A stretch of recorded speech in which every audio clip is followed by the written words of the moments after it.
Apa sebenarnya hakikat bahagia itu? Ada seorang kaya, hartanya banyak, dia naik kereta yang besar, megah dan mewah.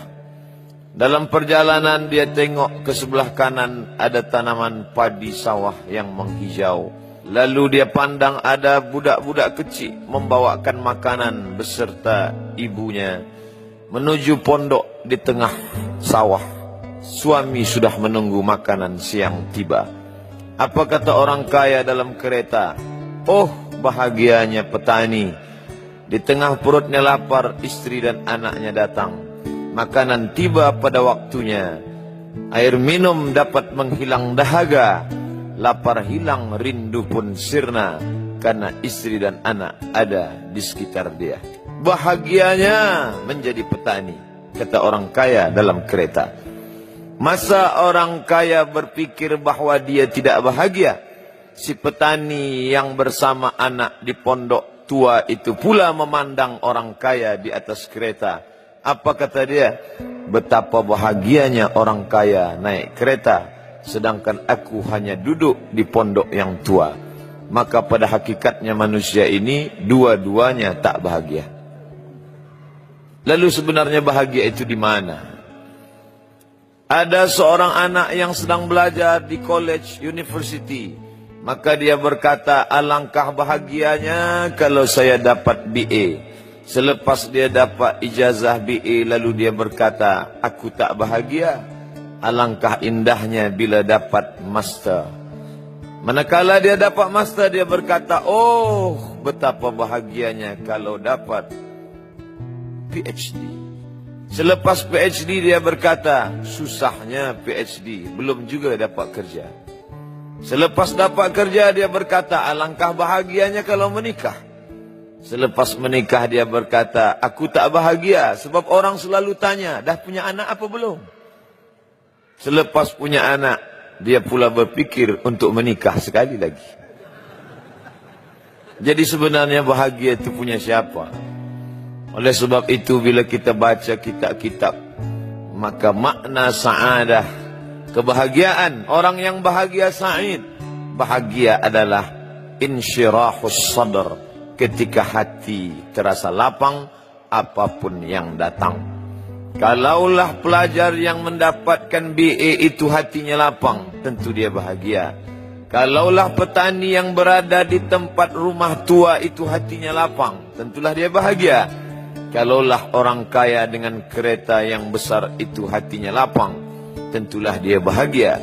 Itulah mengapa Musa alaihi salam di tengah kesusahan hatinya akan melawan ayah angkat bernama Fir'aun. Dia minta hati yang lapang. Kita semua baca doa itu, Rabbi syrahli, lapangkan dadaku.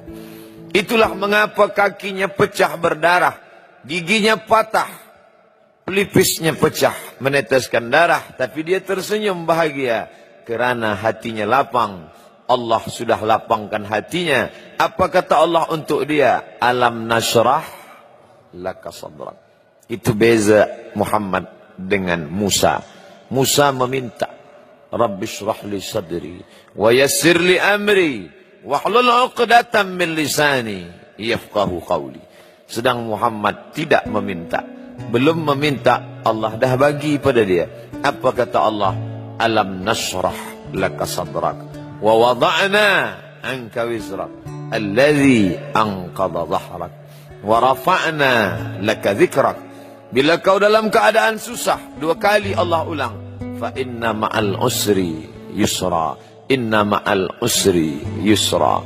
Hati lapang itulah yang membuat Haji Abdul Malik Karim Amrullah Buya Hamka tersenyum di dalam penjara. Penanya berjalan perlahan tapi pasti, maka keluarlah tafsir Al-Azhar. Hati yang lapang itu juga membuat Said Qutb tersenyum menghadapi tiang gantungan. Walaupun dipenjara oleh Gamal Abdul Nasir, tapi sebelum kematiannya sempat pula menulis tafsir Fi Zilalil Quran, di bawah naungan bayang-bayang Al-Quran. Apa kata Said Qutb dalam muqaddimahnya? Al-hayatu fi zilalil Quran ni'mah hidup di bawah naungan bayang-bayang Al-Quran itu nikmat.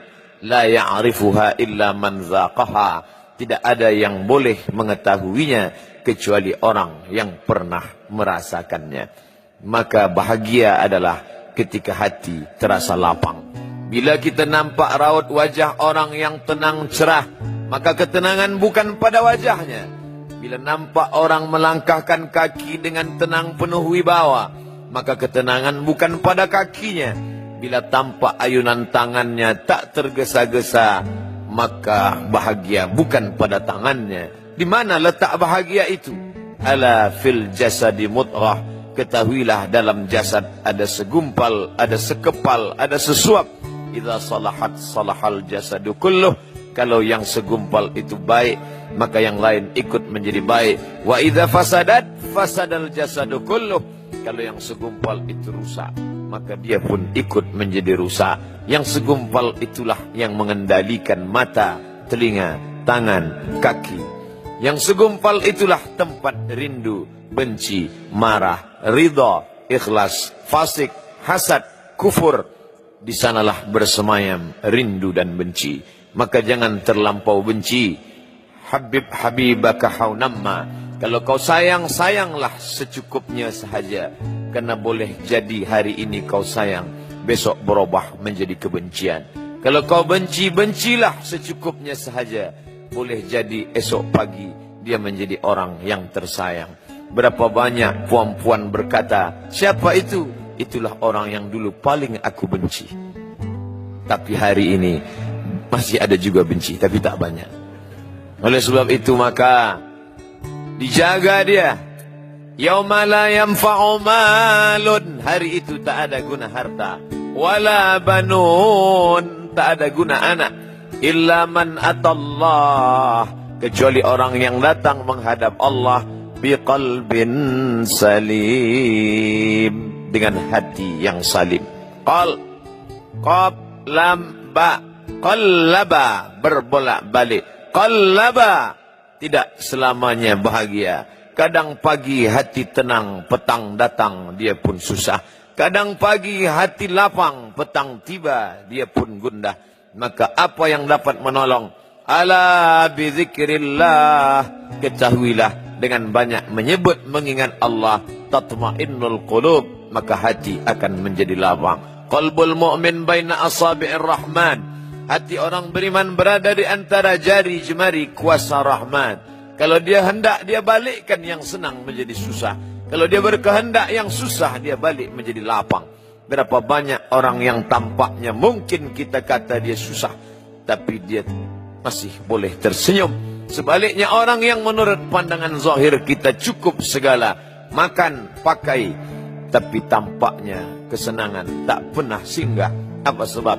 Kerana hati milik Allah. Dia ada dalam diri kita, tapi dia bukan punya kita. Lillahi ma fis samawati wa ma fil ard. Apa di langit, apa di bumi, milik Allah. Balikkan kepada Allah. Dari Allah, balik kepada Allah. Senang mengucapkannya, payah mengamalkannya, lebih sulit memasukkannya ke dalam hati.